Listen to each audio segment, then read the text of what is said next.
are pulled, right? Hey, what's up with that? Check in, ask them.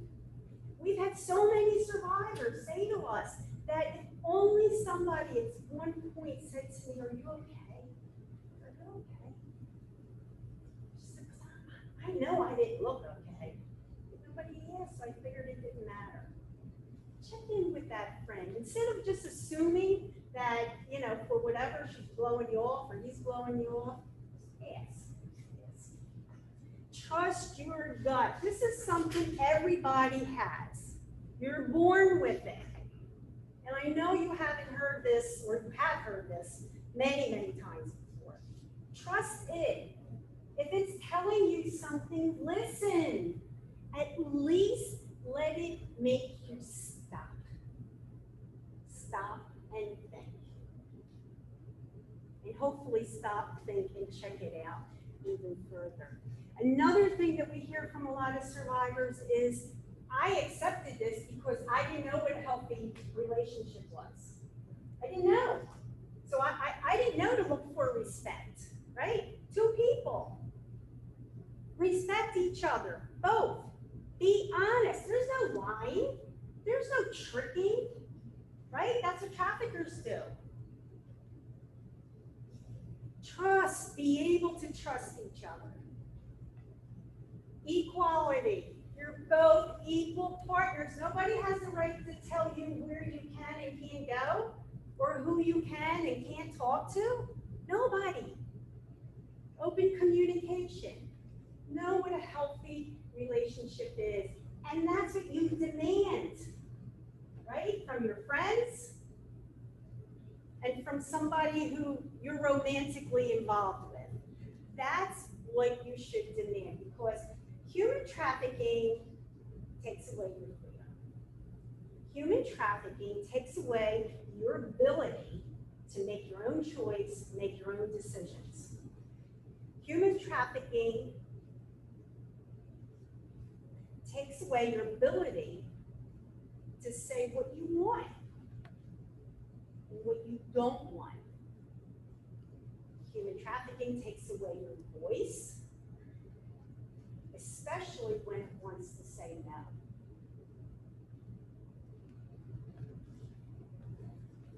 Next. So again, we have handouts. Please take them. We talked earlier on, I said it's just as important, you know, we understand, we know, we see it, then what do we do, right? What do we do with that information? So New Jersey has a 24/7 hotline. It's a 24/7 hotline. It can be, hey, I went to this seminar and now I see somebody and I think this might be it. It could be just that. It's their job to check it out, not yours. It's their job to check it out. Let them do it. It can be, I just got into this relationship and this is what it's turning into, I need help. It can be that as well. Covenant House of New Jersey. I know you have a Covenant House here in Atlantic City, but this is the statewide program. It's a statewide human trafficking program. If you call this number, it will go directly to Covenant House and to the people who work with the human trafficking program. There's also a national hotline, but also, no matter who you are or what's happening and what kind of victimization is going on, if it's an emergency, always call 911. Don't worry about these 800 numbers. If it's an emergency, you just call 911. That's what you're there for. You can, we can put this back up later and you can take a picture of it, whatever you want to do. The next slide just has my email. If you have any questions about what we talked about, something you need to clear up, you want more information, please feel free to reach out to me at any time. But I want to be able to get to Liz so that we can have the Q&A with her. Thank you all for listening to that.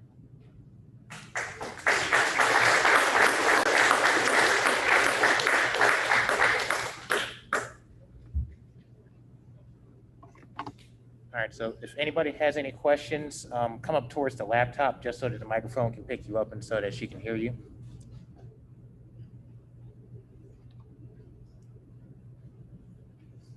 Oh, there's some question out there. There we go. All right. Yeah, come on up. If you don't want to be seen, that's fine. Okay. Hi.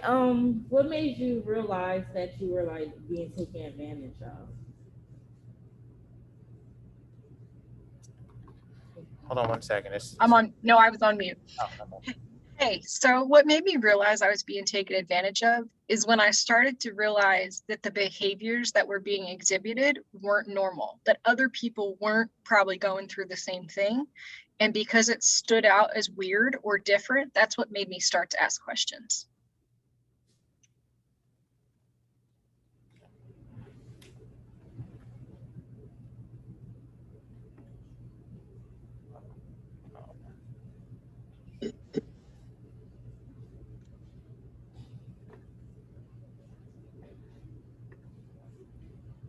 Anybody else have any questions? Just come on up. It can be for Liz, it can be for Callie, we have all of our law enforcement partners in the room, it can be for any of us. I have a question. Can you give us the statistics on female versus male in human trafficking? I think nowadays, we know that we have a lot of women and young girls that have gotten trafficked, but the statistics is increasing with young men. True. I'll jump in, Liz, and then you can go. Sure. So I don't have the numbers for you because the numbers just change all the time. So I just try to stay away from them. But in terms of men versus women or girls versus boys, yeah, definitely females are much higher. And I assume you're talking about sex trafficking piece of it? Yes. So sex trafficking, definitely, girls are the most that we know of, and that may probably still be true even if we didn't have the problem of boys being so reluctant to ask for help or to. So victims of human trafficking typically will not self-identify ever. But if they do, they're more likely to be a female than a male to do that, unfortunately. So we know the numbers for boys are much higher than we actually have. You got anything, Liz, different from that or numbers? No, it's pretty much the same. The only thing that I would say is that the research I've seen on boys and men, it counters the shame part, where that's why we don't have as many numbers as we would hope because of the shame piece involved. Yep. I have a question. Liz, could you speak to your relationship with your parents, and is there a trend that will victims in their relationship with their parents who has been bad? So my relationship with my parents as an adult now, I don't have one. When you grow up in an environment like that, it just wasn't a relationship I wanted to continue at 18. They lost out on me becoming a wonderful human being. My relationship with them when I was a child, I knew that my mom had sexual abuse in her family and other types of abuse that probably made it normal for her to do what she did. But I can't necessarily think of anything else. She just made that choice, and that's never a choice that I think any of us would ever make, to sell another person. So for her, I think she probably didn't get the help that she truly needed. And for me as an adult, I just can't see having a relationship with her.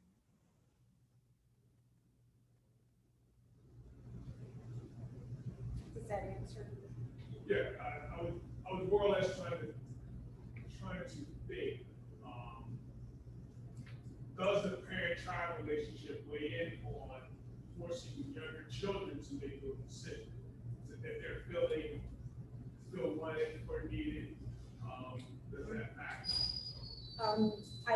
I think it does for some people who do become victims to human trafficking, because if you're not getting that support or that love or even acknowledgement, there are people, you know, and I know it's nothing new for us to hear this, but there are people who are never really even acknowledged that they exist. And if you're that person, you're going to gravitate to that. Of course you are. It only makes perfect sense. So I do think that there are situations where it plays in, but I don't think it would be the only factor. There would be other factors in conjunction with it. Has there ever been situations where parents of children who were part of this gave suggestions that said, hey, I wish I had this opportunity to do things different? Have they ever been able to get that? I am not aware of any kind of study or research like that. You, Liz? No, I'm not aware, unfortunately. Sounds like an interesting topic. I just haven't seen it in the reading I've done. I know some of the families impacted by human trafficking, they always say, hey, had I known the warning signs, maybe I could have intervened in some way. But it's usually the comments that they make after something's happened in their family and not before. I think we're all still growing, you know, learning about and saying we as a collective, the general public, you know, just like with domestic violence. For many, many years, what did we say to, and I'll just use the stereotype, right? The woman's being abused by a husband, and the husband leaves every day, right? He goes out, she's left home, doors wide open, well, not wide open, she can get out the door. She even has keys to a car. She can run, but she doesn't. She doesn't run. And what did we used to say when we got there, when there was an argument or something? Well, why didn't you leave? We don't say that anymore. Because now we understand that psychological hold that another person can have on someone. And that psychological hold can be literally paralyzing. So we now have learned, and it took us years, that, yeah, well, he's saying, you try to run and I will kill you. Or what would work for me, you try to run and I will kill our kids. Now, I'm not going anywhere, right? So it's the same in that way. It's very much the same. So I think as time goes on, you know, because that is a very good question, and it would be interesting to see what parents would say. With the family and all of that, they target specific kids, knowing that they don't have that, and that's why we're raising the terminology that they use, like, he's your daddy, and this is your wife involved. They do the whole family structure that they're missing elsewhere. It's a whole psychological thing. So there's technology, there's everything that we should look at. Well, considering that part of this process is isolating the victim from their ability to take care of themselves, their ability to escape, financial insecurity is even worse. How did you get out? That's very, very difficultly, and I am going to let Liz take this because she can. I got out because I ran away without shoes on in the middle of the night in a rainstorm. I don't recommend running away without shoes ever. If anything, just for the blisters that happened on the bottoms of my feet. But, you know, I didn't know where to go. I didn't know what resources were available for me. I ended up at a homeless shelter. I lived there for about a year because when you have the family situation I had, I didn't have anything to go back to. So I really just had to start over by myself. It was very, very, very difficult. But I'm grateful that I had the courage to run, because all I thought was, if I can run now, even if he kills me, I'll still better. And I hope that no one ever has to feel that way. Thank you, Liz. Go ahead. I have a question. So, kind of backing up what Elle said about the men versus women, not versus the with, we talk about the shame of men being trafficked and stuff like that. So what can we do to help men feel more comfortable? I feel like sometimes it's cause and effect because men say, like, her mother had sex trafficking before, they were comfortable, her daughter in the same situation. So what about the men who are being sex trafficked? We're going to have more people into it, like they were into young people. So how do we do that? We need to talk to our young boys and our young men about being comfortable to talk about those kinds of things. I mean, the same answer applies for sexual assault, right? Men, boys are also raped, but very, very seldom would they, speak up and say that they were. So it's, we have generations of us saying, you're be a guy and be this and be that, right? And we're trying to dismantle that and for everyone to know that they can own their emotions and their feelings and things that happen to them. And if somebody, it's people just naturally are feel accountable for things. So sexual assault, rape victims in 2021, right? Understand that if they were raped, it doesn't matter what they wore, what they said, what they took, what they drank, who they went with, nothing matters. If they were raped, they're a victim of rape. And the person who did it is a criminal, right? But there's that little piece of us that still says, but maybe I shouldn't have drank that. I knew I shouldn't have, maybe I shouldn't have gone to the party. Maybe I should. No, she understands or he understands that they are a victim, for sure. It's not their fault. It's not their fault, but it's natural for us to take that kind of accountability for our actions. And I think it's even more so, I think that plays into the male reluctance to come forward and to ask for help and to say, hey, this happened to me, But we're working on it. And anybody who has a group, and there are people out there are organizations out there who do talk to just young men about these specific things. Yeah. So I guess I was wondering, I know you said in school, people try to kind of talk their friends into doing the same thing. So do these they become like a family structure? So there's like one leader, and everybody's there, or how many, like one trafficker to how many people?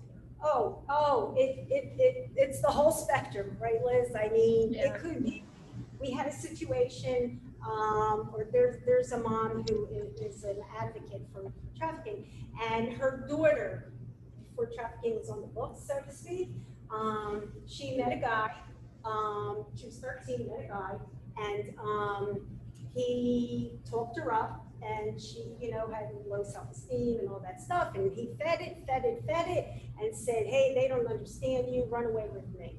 And she did, and he put her right in his apartment, and there she stayed, locked in, while he brought men in for her to service. One guy with one victim, and that continued for 9 months until she was able to escape. So it can be that quick, it can be that uncomplicated, very unlike Hollywood version, right?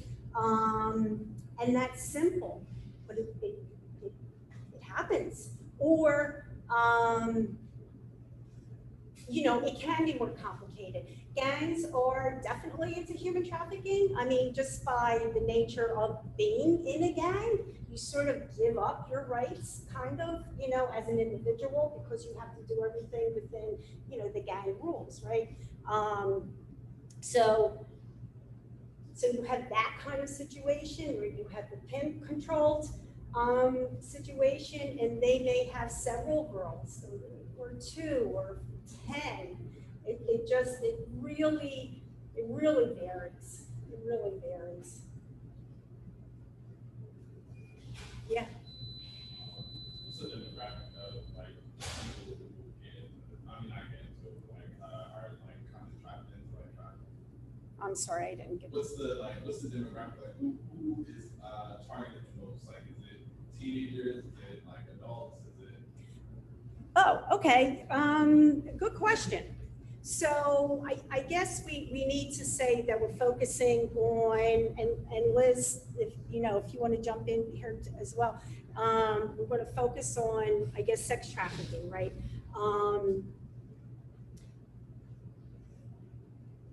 I would say that it is youth. It is younger people.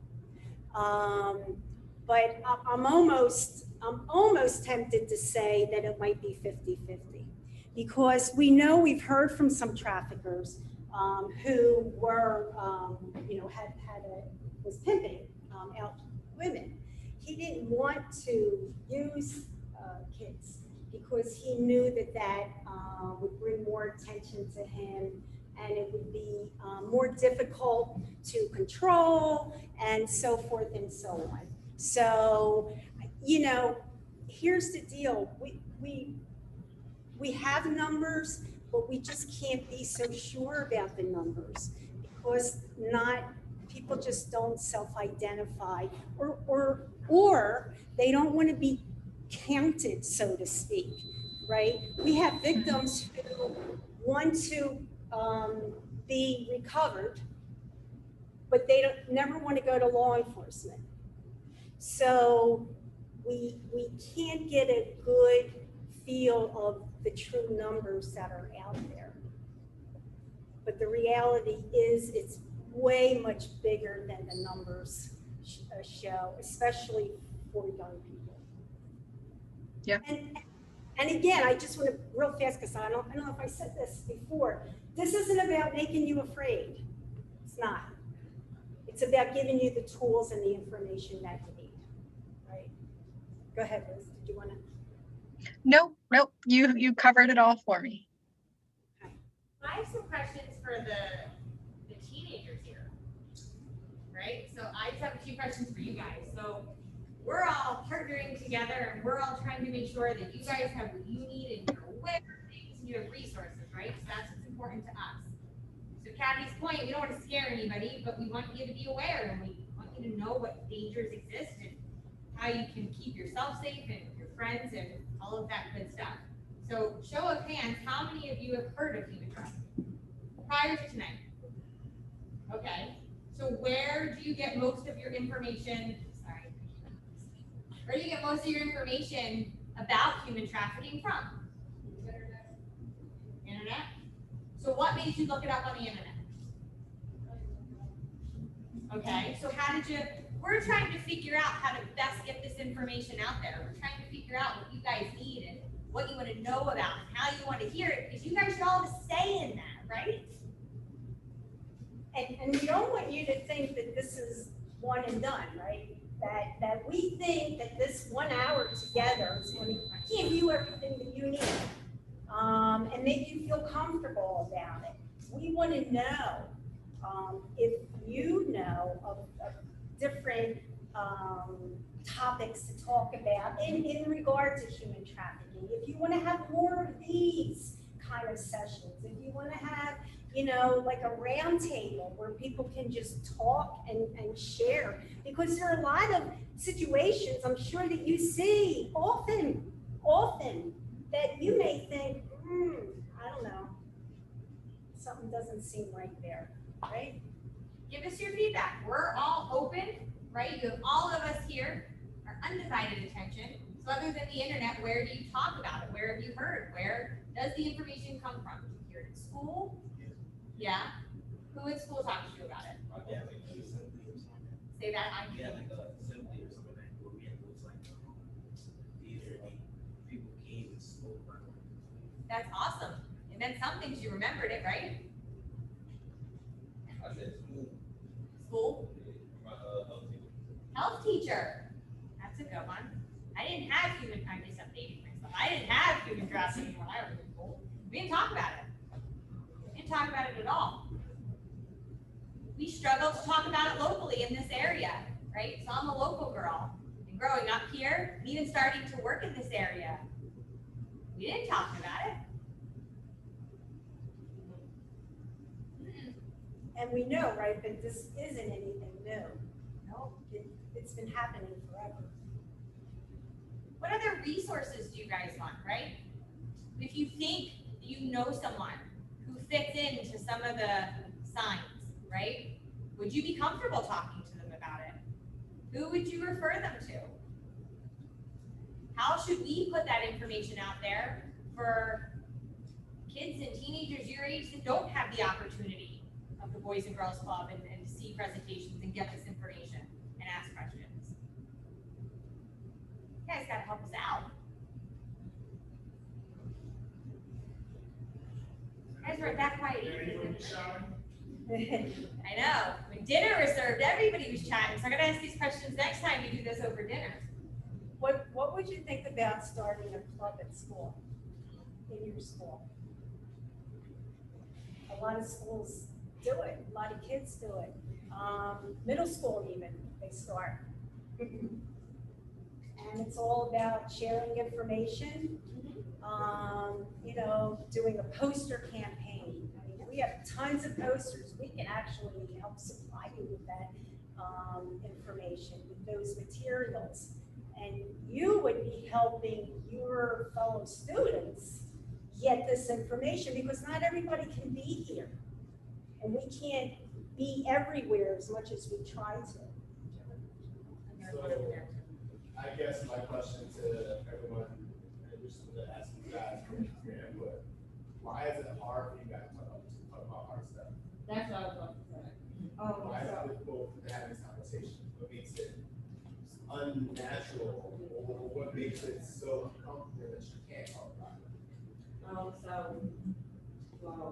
Mostly like the people I know, like bad stuff happening to you is often associated with like you doing something wrong or not listening. So most people don't really want to talk about when something happens because you're scared that somehow it won't be your fault.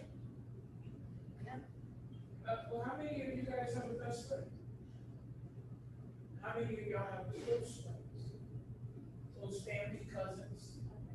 So, now here's hypothetically, if one of your best friends or your close cousin came to you and said, oh, somebody just tried to, lure me into their car, somebody just tried to pull me into their car, and I got the license plate in the color, but I ran away, what would you do? Would you help them? Would you go to somebody that you could trust to tell them? Would you call the police in that situation?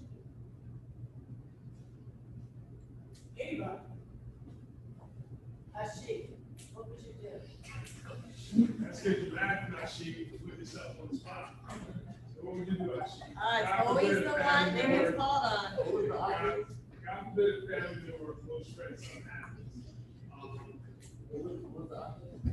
What would you do? What would you do? Who would you talk to?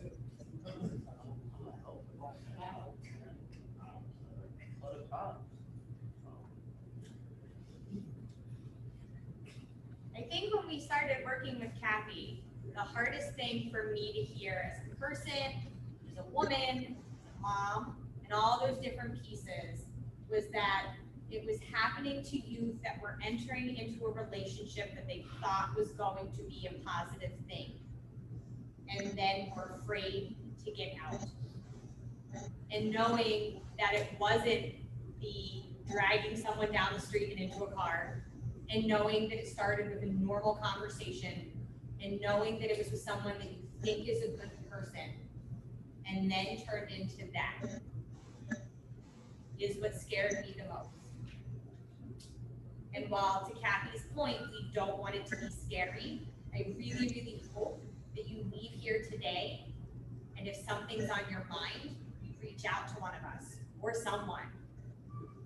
We talk throughout, we do services, and Kathy speaks throughout the state And I will tell you, you guys are very, very lucky to have the Boys and Girls Club here and this beautiful facility and people here that care about you, that we don't always see this in other parts of the state and other areas. And I hope that when you have that moment where you're not sure if this is right or not, you trust the people here to reach out and talk to them. Because you guys are very, very lucky to have this environment and these people to help you. And take our word for it, not everybody's as lucky to have a place like this. I just want to remind you, it's not your fault. I know that's part of the reluctance, right? I did something wrong. Traffickers who put young people out on the track will say, don't let the cops see you because what you're doing is illegal. You're going to get in trouble. Or else they bring. Well, that as well, that as well. But we don't want you to take the blame for it.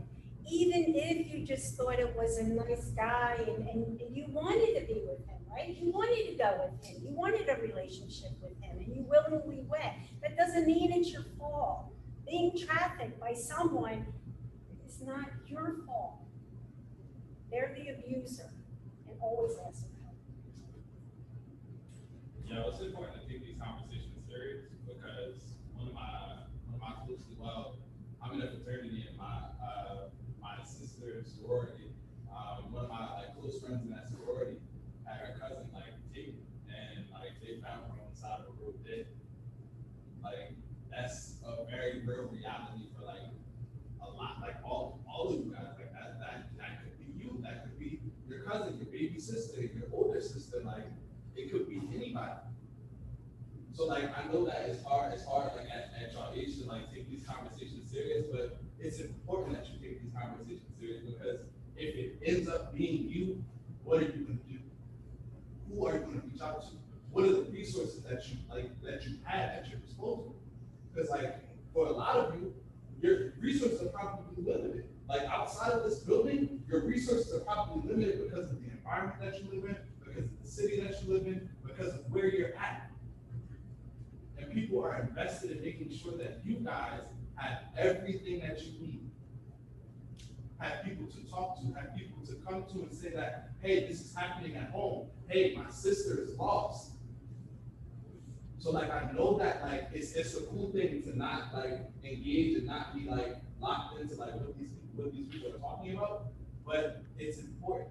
My mom used to always say it's a time and a place for everything. And right now, you guys should be engaged, you guys should be asking questions, you guys should be asking out, figuring out can this happen to me? Because although I would like to think that I'm all big and strong, it could be somebody that's stronger than me that pulls me into a van and takes me away. I'm going forever. And they find me on the side of the road. And because I didn't take this serious, because I didn't listen to the advice that people were giving me, the signs that people were trying to tell you about, I could be lost forever. My little sister could be lost forever because I didn't take it serious and I didn't warn her or tell her, hey, this is what I learned today. So I know it's the cool thing to sit back and not say anything and not be the person to ask questions, but be that person. Be different, because when you leave this place and you don't have this resource anymore, and there's not people people don't if they don't care about you, they won't say anything to you. So when I talk to y'all, when I get on y'all, it's because I care about all y'all. When I go home, I think about y'all. And my worst fear, if I can be completely vulnerable and be completely honest, is to lose one of y'all. So that's why we do this kind of stuff. So right now, I need y'all to lock in. If y'all have a question, I don't care how silly y'all think the question is, ask it. Because if you don't ask it, nobody else is gonna ask it. Be that person. Can I just share one thing? 25 years ago, I walked into a meeting that was numbers because I was a drug addict and an alcoholic. I was dying. And I didn't have the tools or the resources to become a human being that I felt was valuable, lovable, creative, were worth saving. Now, sitting here, the person that you know, here I am. Because I asked a lot of questions. I talked about the fact that I couldn't stop my brain. I had anxiety so bad. I had a freight train in my head, day and night, night and day. Thoughts ran so fast together, I couldn't put a sentence together that made sense. And that is the truth. I just want you to know that when I look at you, every one of you, and you ask me, why am I looking at you? It's because I see you. And I want you to know that we can build toolkits for you. But you have to start by opening the box. I can't teach you how to use a screwdriver if you don't pick it up. With that being said, I also want to point out, I'm going to put him on the spot for a second. Chief Sarkos has joined us.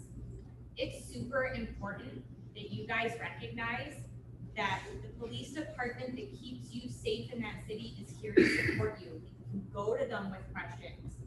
And Chief, if you want to say a couple things, but they're a huge part in addressing human trafficking and making sure the resources are out there. And I think it's just very, very important. Yeah, I put you on the spot, I know, I'm sorry. So, hey, good evening, everybody. First of all, I want to thank you all for coming out here tonight and paying attention to this presentation. I want to thank everyone who put this together. I just want to stress how important this is, and just sort of hope you guys walk away with a little bit more awareness about what goes on out there, and that you're a little bit more suspicious of people. You know, someone comes to you, they try to buy you something, they try to take you out to dinner.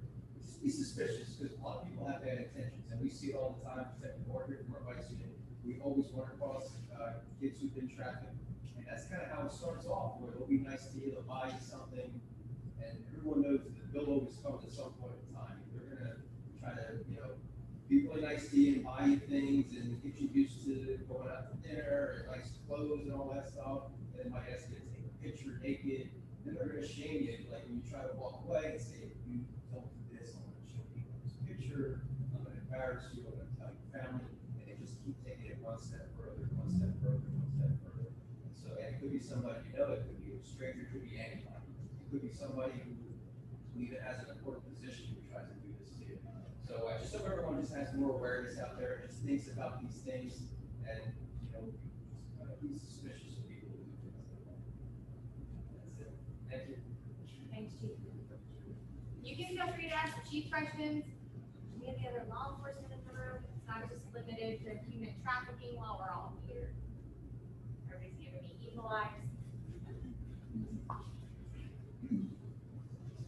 I just wanted to say, don't assume because you're a certain age, you should know things.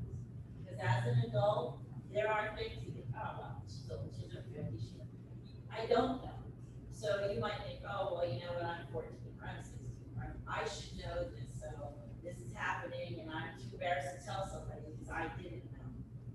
We all feel that way all the time, no matter how old we are. So always be critically thinking in your mind. Always question things. It's not a bad thing to question things. It makes you smarter. It makes you get different viewpoints. So if somebody's treating you, and there's, like she said, there's that gut instinct, or something goes off in your head, question it. Maybe you'll find out it's an amazing thing, and you find out positive things by questioning. But if not, and you're not sure, ask somebody or talk to somebody about it. And if the one adult you go to doesn't really give you what you think you need, go to somebody else. We're all here. And to all their points, we do care about each and every one of you. And think about how many people you care about. So do share this. But it's okay to question things. You get smarter every day the questions you ask.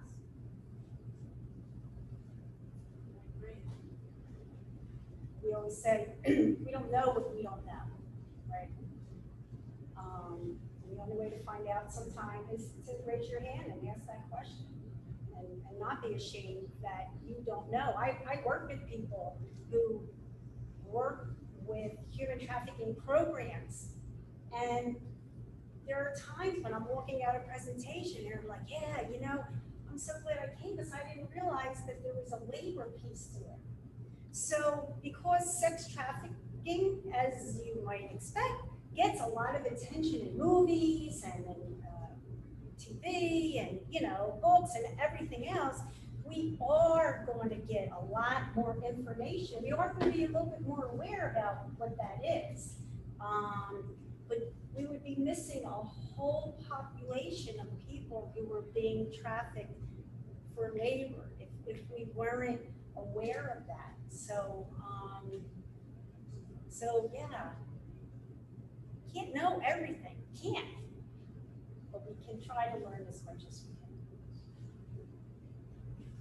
Hang out for a couple, oh, do you have a question? Yeah, well, I don't have a question. I just want the kids to know that they don't think that this cannot happen in your own neighborhood. Because some people probably see it, and I was even naive to that, like, oh, you see kids think they always seem like, oh, it's another state, South Carolina, whatever, it's not my everywhere. But it can happen here. When I took my kids to Chuck E. Cheese one day, a woman trying to walk out with somebody else's kid. Just trying to walk out and was yelling at the worker like she was in the ranks. Walk out with somebody else's kid. And they planted on what, 30 minutes from here. So don't think that it can't happen here. Like, don't think that. People go to certain places with their kids and like, oh, I gotta watch my kid. It's much noise here. Is that my kids? I have two, but son everywhere. I do not let them move. Me or that father right there at all times. So don't think it cannot happen here. And it would take a real quick Google search to find articles, press releases about cases in Atlantic City, sadly. But, you know, if you need proof to that, because you're 100% correct, one of the cases about 5-6 years ago, I guess, involved and this is the really short version, young woman who had a fight with her boyfriend. They were on the boardwalk, and he left, and she's sitting on a bench and upset, just crying or visibly upset. The guy's walking down, right, easy target. Hey, are you okay? Like, so, do you need help? Do you want me to get the cops or anything? Like, anything I can do for you? You know, being a real concerned person. And she's like, no, I just fight with my boyfriend and he left, and you know, blah blah blah. I'm all upset. And he said, oh man, I'm really sorry. Well, does that mean you need a ride home? Like, did he? Nope, I'm good. I joke myself.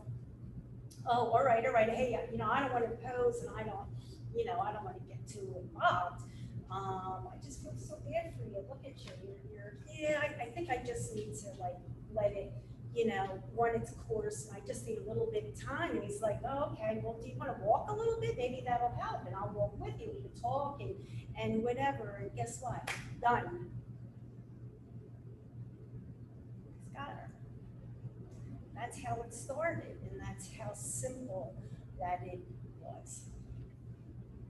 There's a lot more to the case, but you can all Google it and look it up. Yeah, I actually happened to my cousin. Oh. Yeah, she was crying at the bus stop, and the guy came up, said, are you all right? Are you okay? I don't have to run her places. Mind her. She's thinking, oh, this guy is so nice. He's treating me so well. I've never been treated to expensive dinners and lunches like this. And he said, oh, I'm going to a trip to Florida. Do you want to come with me? She said, of course I'm going. Why not? My home life is not that great. So she went to Florida, and then she said, that's when everything changed. And she was 13. And, you know, she tells me the story now, and it's almost really like unbelievable. That I'm literally standing or sitting next to my cousin who I love, and these tragic things that happen to me. So, yeah, literally, she was able to escape by one of the people that she was forced to see. And they helped her escape and she made it to back home. Well, she made it to Detroit and then she came back home to home, right? It really could. Wow. It hit you It close. could be anybody, Right. honestly, tell you the truth.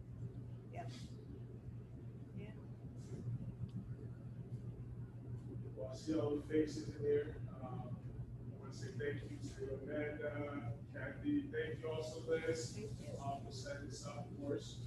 Thank you. Appreciate it. Thank you. Looking forward to a couple more. Yeah, yeah, we're gonna do a couple with the Look at that. 6 to 12-year-olds, right? So you guys are a little older, but it does go that young. We need to start having those conversations, and in the fall, we'll be back here to do another one. So, Thank you again for, Thank you, taking the guys. time out, talking to all of us, thank you for dinner tonight. For those who are, I know you guys have other things to do, you said you may stay, if someone we'll asks. stick around for a couple minutes if you guys have questions. All of us are here, so, any of us. Yeah. Thank you all, thank you very much.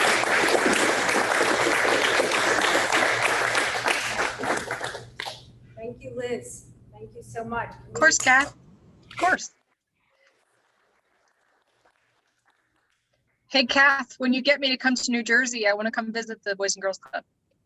Yeah, we'll do it. Love to have you, Liz. All right. Yeah. We'll do it. Cool. Have a good night, guys. All right, Thank well. you. Of course. Yeah.